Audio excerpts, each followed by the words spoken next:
உங்கள் தமிழ் நேசன் TV YouTube channel.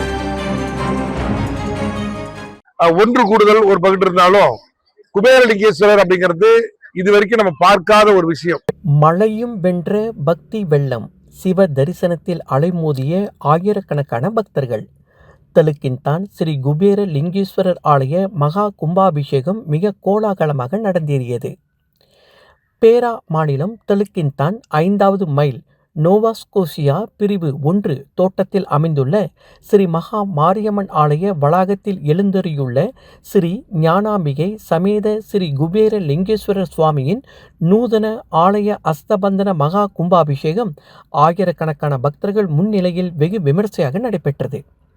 இத்தோட்ட மண்ணின் மைந்தரும் தொழிலதிபரும் ஆலய அறங்காவலருமான பாலகிருஷ்ணன் முத்துசாமி தலைமையில் இன்று காலை 10:15 முதல் 11:30 மணி வரை நடைபெற்ற இந்த மாபெரும் மகா கும்பாபிஷேக பெருவிழாவில் 5000த்திற்கும் மேற்பட்ட பக்தர்கள் பக்தி பரவசம் கமல கலந்து கொண்டு சிவபெருமானின் அருளை பெற்றனர்.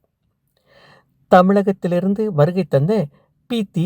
சங்கர் சிவாச்சாரியார் தலைமையில் மலேசியா தமிழ்நாட்டைச் சேர்ந்த 10 சிவாச்சாரியார்களும் குருக்கள்மார்களும் இணைந்து ஆகம முறைப்படி பூஜைகள் கலச பூஜைகள் மகா கும்பாபிஷேக சடங்குகளை முறையாக நடத்தினர்.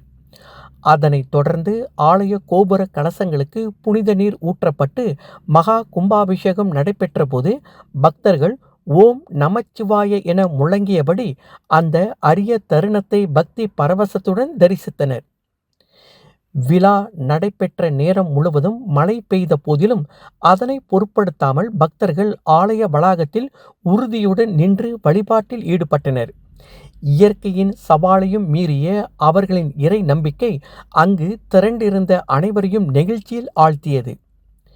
மேலும் நாட்டில் உள்ள பல பகுதிகளிலிருந்து பக்தர்கள் இந்த ஆலயத்திற்கு வருகை புரிந்த அதே வேளையில் நோவாஸ்கோசியா பிரிவு 1 தோட்டத்தில் பிறந்து வாழ்ந்து பின்னர் பல்வேறு பகுதிகளுக்கு குடிபெயர்ந்த முன்னாள் தோட்டவாசிகளும் தங்கள் குடும்பத்தினருடன் திரளாக கலந்து கொண்டு தங்கள் பூர்வீக ஆலயத்தின் மகா கும்பாபிஷேகத்தில் பங்கேற்றது விழாவிற்கு கூடுதல் சிறப்பை சேர்த்தது.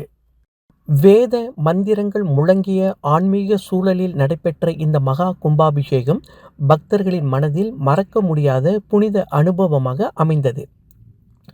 நாட்டின் புகழ்பெற்ற அறிவிப்பாளர் கவிமாறனும் நிகழ்ச்சியில் கலந்து கொண்டு தனது சிறப்பான அறிவிப்பின் மூலம் விழாவை மேலும் சிறப்பித்தார். மாபெரும் இந்த மகா கும்பாபிஷேகம் எந்த ஒரு தங்கும் தடையும் இன்றி வெகு விமர்சையாகவும் சிறப்பாகவும் நடைபெற அனைத்து வழிகளிலும் உதவிகள் நல்கிய நல்லுள்ளங்களுக்கும் நன்கொடையாளர்களுக்கும் ஆலய நிர்வாகத்தினர் தங்களின் உளமார்ந்த நன்றியை தெரிவித்துக் கொண்டனர். பேரா மாநிலத்தின் தெலுங்கின்தான் தோட்டத்துல பத்துலிமான் சொல்லக்கூடிய இந்த இடத்துல மகா மாரியம்மன் ஆலயம் பழமையான ஒரு ஆலயம் இருக்கிறது. ஐயா திரு பாலகிருஷ்ணன் அவருடைய தலைமையில அவருடைய பொறுப்பேற்று இன்று நம்முடைய குபேர லிங்கேஸ்வரர் ஆலயம் மிக சிறப்பாக அமைக்கப்பட்டு கும்பாபிஷேகமும் நல்லா நடந்தது. கிட்டத்தட்ட நான் பார்த்து ஒரு 3000 பேருக்கு மேல இந்த பக்தர்கள் இங்க வந்து ஆசீர்வாதம் பெற்றிருக்கிறாங்க. இது ஒரு நல்ல விஷயம். ஏன்னு சொன்னா ஒன்று கூடுதல் ஒரு பகுதி இருந்தாலும் குபேரலிங்கேஸ்வரர் அப்படிங்கிறது இது வரைக்கும் நம்ம பார்க்காத ஒரு விஷயம். அந்த அற்புதமான கடவுளுடைய அனுகிரகம், கல்வி, செல்வம், ஞானம், வீரம் எல்லாம் ஒரே இடத்துல கிடைக்கக்கூடிய ஒரு வாய்ப்பை ஐயா பெற்றுக் கொடுத்திருக்கிறாங்க. அவர்களுக்கு நன்றி. வந்த எல்லாருக்குமே நன்றி. எல்லா வகையிலும் உதவி செய்தவர்களுக்கு நன்றி. அதே நேரத்துல திரு பாலா சாருக்கு இந்த வேலையில ரொம்ப ரொம்ப நன்றி. ஏன்னா ஆலயம் கட்டி கொடுத்து மற்றவர்கள் பிரார்த்தனை செய்யக்கூடிய ஒரு இடத்தை கட்டி கொடுத்திருக்கிறாருன்னா அது மிகப்பெரிய விஷயம். அன்னதானம் வழங்கிய ஐயாவுக்கு இந்த வேலையில ரொம்ப நன்றி நாங்க தெரிவிச்சுக்கிறோம். எங்களுடைய நன்றி. வணக்கம். ஸ்ரீ ஞானாம்பிகை சமேத ஸ்ரீ குபேர லிங்கேஸ்வரர் கோயில் திருப்பதி இன்னைக்கு வந்து கும்பாபிஷேகம். அதை முன்னிட்டு வந்து இந்த ஆலயம் வந்து எப்படி உருவாச்சுன்னு நான் சொல்றேன். முத வந்து நான் திரு ஆனந்த குருக்கள் அவர் வந்து கம்பூர் மஞ்சார் பத்தாரடி 3ஆம் கட்டத்திலிருந்து வரும்போது அவரோட வேண்டுகோள் வந்து இங்க ஒரு சிவன் ஆலயத்தை வந்து சிவன் சன்னதி கட்டணும்னு அவருக்கு ஒரு வேண்டுதல், அவர் வேண்டுகோள் கொடுத்தாரு எனக்கு. ஸோ அதை முன்னிட்டு என்னோட ஆவா வந்து இங்க வந்து ஒரு கல்யாண மண்டபம் கட்டணும்னு. ஸோ அது அப்படி இருக்கும்போது நான் வந்து எங்க அண்ணன்ட்ட கேட்டேன், இந்த மாதிரி ஒரு சிவன் சந்நிதி நீங்க கட்டுங்கண்ணே, நான் வந்து ஒரு கல்யாண மண்டபத்தை கட்டுறேன்னு. ஸோ அண்ணன் சொன்னார் ஓகேன்னு சொல்லிட்டாரு. ஆனா அந்த சிவன் சந்நிதி வந்து கோயிலா மாறணும்னு அண்ணனோட பட்ஜெட் ஓடி போச்சு. ஸோ அதனால முடியல. அவர் வந்து ஒரு 30,000 வெள்ளி கொடுத்தாரு. நீங்க எவ்வளவு கொடுக்குறீங்க கொடுங்கண்ணே, ஸோ அது பிறகு நான் பாத்துக்கிறேன்னு சொல்லிட்டு, ஸோ இந்த ஞானம்பிகை சமேத ஸ்ரீ குபேரலிங்கேஸ்வரர் கோயிலை வந்து நான் தான் கட்டி முடித்தேன். அதுக்கு வந்து இன்னைக்கு கும்பாபிஷேகம். வந்து அதான் அனைவருக்கும் என்னோட நன்றி, வாழ்த்துக்கள். வணக்கம், வாழ்க வளமுடன், நற்றுணையாவது நமச்சிவாயவே. ஸோ நீங்க இப்போ இருக்கிற இடம் வந்து தேவி ஸ்ரீ மகாமாரி அம்மன் ஸ்ரீ இந்தான் தோட்டம் 5வது மைல் பேராக் மாநிலத்துல இருக்கிற இந்த கோவில்ல இருக்கிறீங்க. இந்த அம்பாள் 2019 இருந்து இருந்தாங்க. அவர்களுக்கு துணை தேவைப்பட்டது. ஸோ அவர்கள் இந்த நாட்டு மக்களுக்காக அருள் பாலிப்பதற்காக சிவபெருமான் அழைக்கிறாங்க. சிவபெருமான் தவம் கலைந்து வந்த இடமாக இந்த இடம் கருதப்படுது. நீங்க இப்ப பின்னால பாக்குற லிங்கத்தினுடைய பெயர் வந்து ஸ்ரீ ஞானாம்பிகை சமேத குபேர லிங்கேஸ்வரர் அப்படின்னு சொல்றாங்க.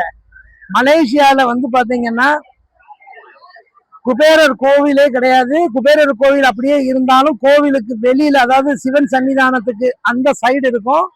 இப்போ வந்து பாத்தீங்கன்னா இங்க குபேரர் இந்த சிவபெருமான்கிட்ட பாடம் படிக்கிறாரு. பாடம் படிப்பதற்காக வந்திருக்கிறார். ஏன்னா ஏற்றத்தாழ்வுகள் கொண்ட சமூகத்துல இப்ப வந்து பாத்தீங்கன்னா பணம் பிரதானமாக ஆயிட்டு, அந்த பணம் பிரதானமாக ஆக்கிய ஒரு காரணகர்த்தாவா குபேரர் வந்து குற்றம் சாட்டப்படுகிறாரு. தகுதி இல்லாதவர்களுக்கும் ஈகை குணம் இல்லாதவர்களுக்கும் தர்ம சித்தனை இல்லாதவர்களுக்கும் பணம் கொளிக்குது. குற்ற செயல்கள்ல ஈடுபடுறவங்களுக்கு பணம் கொளிக்குது. அப்ப நியாயமாக அறமாக இருக்கின்ற மக்களுக்கு பணம் கிடைக்கல. ஏழைகள் ஏழைகளாகவே இருக்கிறாங்க. நிறைய பேர் ஹெல்ப் பண்ணணும்னு நினைக்கிறாங்க, ஆனா ஹெல்ப் பண்ண முடியல. அப்படிங்கும் பொழுது இந்த மாதிரியான ஒரு மிகப்பெரிய ஏற்றத்தாழ்வை ஏற்படுத்திய குபேரரை இந்த இடத்துக்கு வரவழைச்சு இங்க தன்னுடைய மாணவனாக ஆக்கி குபேரரை மாணவனாக்கி சிவபெருமான் இங்க வந்து பாத்தீங்கன்னா ஆசிரியராக அவருக்கு பாடம் எடுக்கிறாரு. தமிழ் நேசன் டிவியை லைக் பண்ணுங்க, சப்ஸ்கிரைப் பண்ணுங்க, சப்ஸ்கிரைபர் பெல் பிரஸ் பண்ணுங்க. இது ஒரு தமிழ் நேசன் டிவி தயாரிப்பு.